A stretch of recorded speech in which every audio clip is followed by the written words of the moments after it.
Excellence, Monsieur l'ambassadeur Kofi Olomide, les ministres honoraires et autres personnalités dans la salle.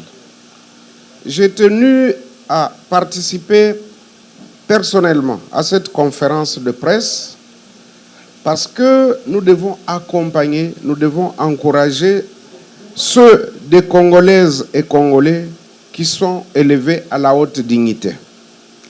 Lorsque ces personnes ou ces personnalités se sentent accompagnées, elles fourniront le maximum pour répondre aux attentes d'abord de notre peuple, parce que c'est lui le souverain, aux attentes de notre pays, mais également aux attentes du monde, parce que la culture n'a pas de frontières. Le micro à Shadrach. À Shadrach de IVNTRDC, qui sera suivi de Jacques Amboka de Africa 24. Shadrach, une question claire, courte et concise. Bobo Sanate, Tozan Abakonzi Amboka, et Sengeli Peto libéré Bango. Alors, bonjour, Excellence. Bonjour. Félicitations. Merci. Alors, moi, ma question est celle de savoir, on vous a suivi dans certaines émissions, vous ne cessez d'émettre un vœu. C'est celui de voir l'RDC être doté d'une salle de spectacle d'une capacité spacieuse. Malheureusement, la RDC, un grand pays culturel musicalement parlant, n'a toujours pas de salle de spectacle dites nationaux. Pourquoi n'avez-vous pas pensé à mettre ces projets dans votre programme, la création d'une salle de spectacle? Merci, monsieur. On va vous distribuer ce manuscrit. C'est peut-être parce que quand je parlais, peut-être qu'on n'est pas suivi, moi j'ai parlé de le bâtissement, la création d'un QG de la culture. Je ne dis pas maison de la culture, je dis QG, quartier général. Donc où il y aura tout ce que tout à ce à quoi vous pensez. Donc oui, si j'en ai parlé, c'est écrit noir sur blanc. Donc quand vous aurez la petite brochure, vous verrez que c'est compris. Voilà. La parole à Jacques Amboka de Africa 24, qui sera suivi d'Ibrahim Abdi de Congo Mikili. Ouais, Jacques Amboka pour Africa 24. Excellence Kofi Olomide, toutes mes félicitations. Merci Jacques. Je voudrais peut-être reformuler une question qui a été posée ici. C'est un programme tellement éloquent que vous venez de détailler ici, qui nécessite un financement et un budget. Vous n'êtes pas ambassadeur pour votre propre compte, c'est pour l'État congolais. J'aimerais peut-être, bien que ça ne soit pas aussi permis, m'adresser à la représentante du gouvernement ici. Est-ce que le gouvernement a pensé à accompagner Kofi Olomide dans cette mission? Parce que quand Kofi va parler de la culture congolaise, ce n'est pas d'ailleurs au nom de son entreprise Quartier Latin. C'est le gouvernement, c'est l'État congolais. Est-ce qu'il y a un plan qui va accompagner Kofi Olomide financièrement pour qu'il puisse réaliser la mission que l'État lui a confiée? Voilà. Monsieur Amboka, merci pour cette question, qui est une reprise. J'ai dit que c'était une question, pour moi, aujourd'hui, ici, un peu inappropriée. Moi, dans mon mot d'introduction, j'ai dit, j'ai remercié Madame la ministre de la Culture parce que spontanément, elle m'a accueilli, elle m'a prodigué des conseils, elle m'a encouragé. Et puis, quand je lui ai dit que la première mission qui est la mienne serait d'aller à Tervuren en Belgique, elle a dit que non, il y aura aussi des représentants du ministère de la Culture dans cette délégation parce que la cause est importante. Donc, quelque part, vous savez, moi je suis aujourd'hui, je l'ai dit tout à l'heure au sénateur Moumeng, moi je suis dans l'antichambre de la politique. C'est-à-dire, je suis entre les deux. Donc, je suis astreint à un devoir de réserve, etc. Donc, je ne peux pas vous dire ici aujourd'hui que non, tiens, moi je ne suis pas là pour l'argent. J'ai même mon cœur dans ce que je fais et je veux le faire avec cœur et amour. Mais je ne pense pas que le chef de l'État, ses conseillers, le ministre de la Culture, Madame la ministre de la Culture, vont rester indifférents à ce qu'on fait et qu'on va me regarder en spectateur. Donc, ayez confiance et laissons un peu le temps au temps. Merci. Monsieur Ibrahim Abdi de Congo Mikili, qui sera suivi de monsieur Guillaume Maswangi de Face B. S'il vous plaît, monsieur, une question. Allez-y. Merci. Congo Mikili. Yakawa.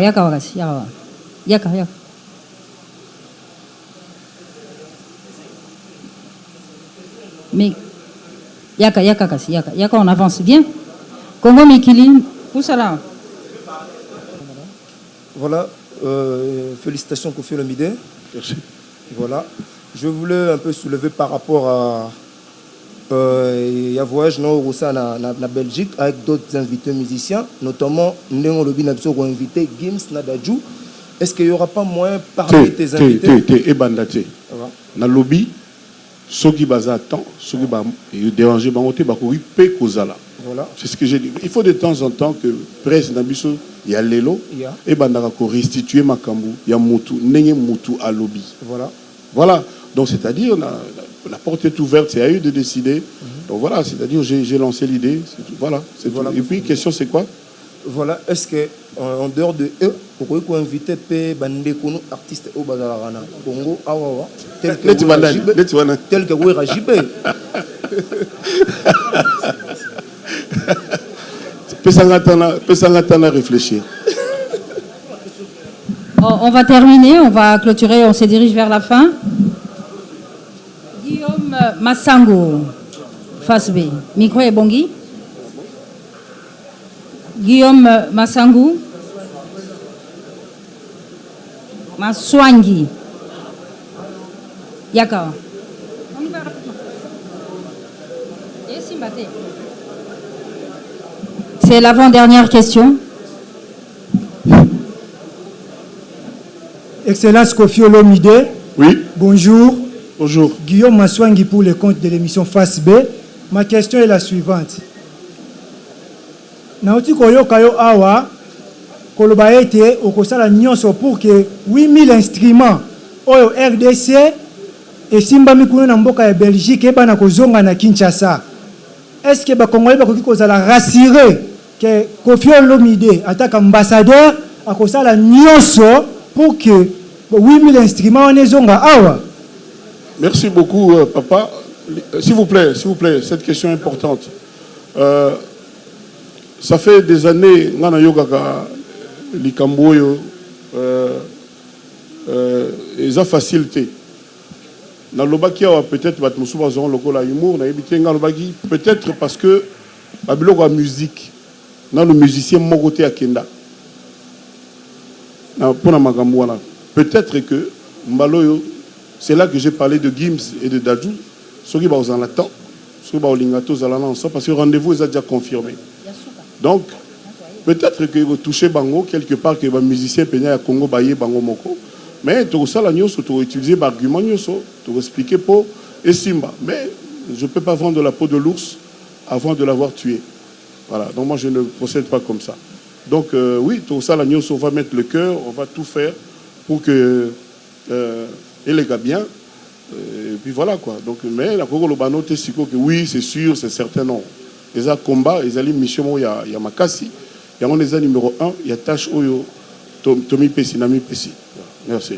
Pour la dernière question, nous invitons notre collègue de Lumbashi, M.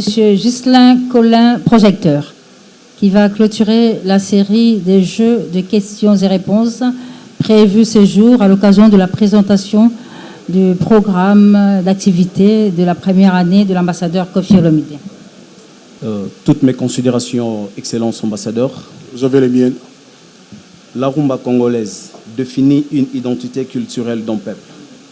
Pensez-vous pouvoir redorer avec éclat cette identité culturelle incarnée dans ces patrimoines congolais qui est la rumba et lui accorder aussi le bénéfice d'une singularité nouvelle? Et si oui, comment vous allez le faire? Vous me connaissez parce que j'ai œuvré pour la rumba. D'ailleurs, on me dit que Banzimba Kofi Akala et Barumba les Arabiens. Je vais continuer comme ça. Mon album sort dans peu de temps. Et vous allez voir que oui, je suis rumbiste. Enfin, version tchatcho. Et je ne suis pas seul, tous mes collègues, tous, nous sommes ce que nous sommes parce que nous avons touché à la rumba. On ne peut pas être congolais sans pratiquer la rumba, ce n'est pas possible. Même nos fils, nos dignes fils, Gims et Dadju, ce qu'ils font pour moi c'est de la rumba. Si vous écoutez bien, vous allez voir, il y a une touche, c'est-à-dire la musique de Gims et de Dadju, c'est pas Brassens ou Nino Ferrer. On sent qu'il y a ça paie comme jamais, ça c'est l'esprit un peu de chez nous. Donc il faut, et puis la rumba ne doit pas être monotone, elle doit avoir des variantes et des variations.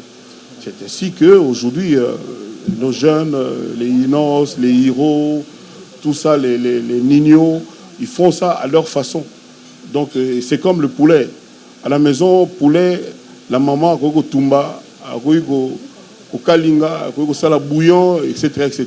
Donc oui, nous allons nous battre pour la rumba, parce que la rumba, c'est notre maman, c'est nous, c'est notre richesse numéro un, nous les musiciens. Donc on continue à la rumba. Merci beaucoup. Chers collègues, nous voici arrivés au terme de ce point de presse, mais nous avons été honorés par la présence des autorités de notre pays. Parmi eux, la deuxième personnalité du pays, l'honorable président du Sénat, Modeste Bahati Lukwebo, mais également Madame la ministre de la Culture, Catherine Katumufura, mais aussi la présence du culturel sénateur Didier Moubengi. Nous passons la parole à Madame la ministre, qui a des mots d'encouragement à adresser à son ambassadeur. Merci, Mamie, pour la parole. Honorable Président, leurs honorables députés et sénateurs, leurs excellences, distingués invités à vos titres et qualités, Monsieur l'ambassadeur qui est à l'honneur aujourd'hui, nous sommes venus, aujourd'hui c'était vraiment pour l'honorer et l'encourager par rapport aux fonctions qu'il occupe désormais depuis qu'il a été nommé par les chefs de l'État. Je ne vais pas lui voler la vedette aujourd'hui parce que c'est lui vraiment qui est à l'honneur. Je voulais juste mentionner que nous sommes venus pour montrer que nous sommes ensemble. La question de la proclamation de Kofi comme ambassadeur culturel congolais, c'est déjà la question de la vision du chef de l'État. Et le gouvernement a cela dans son programme. Donc nous ne sommes pas en train de créer quelque chose. Et Kofi n'est pas tombé du ciel. On a vu le travail qu'il a pu faire. Il a été accompagné par des éminents professeurs comme le sénateur Moumengi, qui est le culturel, on l'a bien dit. Il y a le professeur Henri ici à côté et beaucoup d'autres, sans oublier l'honorable, vénérable président que je respecte beaucoup, qui l'accompagne même politiquement. Et donc, je suis venu ici, c'était pour soutenir et dire que les autres questions sont en train d'être gérées. Je voulais juste rappeler à Kofi que les 14 axes que je lui ai donnés sont des axes tirés du programme du gouvernement et de la vision du chef de l'État. Et donc, voir déjà qu'il a commencé avec les actions, nous voyons qu'il prend ses responsabilités en main. Choisir quelqu'un comme... nommer Kofi comme ambassadeur culturel congolais, ce n'est pas quelque chose qu'on a donné comme une faveur. Kofi a un parcours et on sait ce qu'il a fait, ce qu'il va continuer à faire. On sait qu'il a des projets porteurs. On sait qu'il va vraiment vendre correctement l'identité et l'image de notre nation. Et nous continuons à soutenir tout ce qu'il met dans son plan. Et nous savons qu'avec la volonté et les encouragements de tout un chacun, mais l'implication à la réalisation de ceci, parce qu'il ne peut pas le faire seul, il le fera et avec le gouvernement et avec toutes les personnes de bonne volonté. Et donc, recevez encore une fois les félicitations du gouvernement par mon biais. Et je sais que nous ne pouvons pas être déçus parce que tu es vraiment déterminé à changer les choses. Et le gouvernement est là pour encadrer et accompagner ce que tu seras en train de faire. Merci. Merci, Madame la ministre de la Culture, qui a si bien encouragé son ambassadeur et qui sera avec elle, bien sûr, à Tervuren le 15 avril pour démarrer déjà les activités. Très respectueusement, nous allons donner la parole à l'honorable président du Sénat, Modeste Bahati Lukwebo, qui a honoré l'ambassadeur Kofi de par sa présence. Honorable. Bon après-midi à tous. Honorable sénateur, honorable député, Madame la ministre, je ne veux pas me placer devant vous, surtout en ce mois de mars. Je ne veux pas vous faire ombrage. Excellence, Monsieur l'ambassadeur Kofi Olomide, les ministres honoraires et autres personnalités dans la salle. J'ai tenu à participer personnellement à cette conférence de presse parce que nous devons accompagner, nous devons encourager ceux des Congolaises et Congolais qui sont élevés à la haute dignité. Lorsque ces personnes ou ces personnalités se sentent accompagnées, elles fourniront le maximum pour répondre aux attentes d'abord de notre peuple, parce que c'est lui le souverain, aux attentes de notre pays, mais également aux attentes du monde, parce que la culture n'a pas de frontières.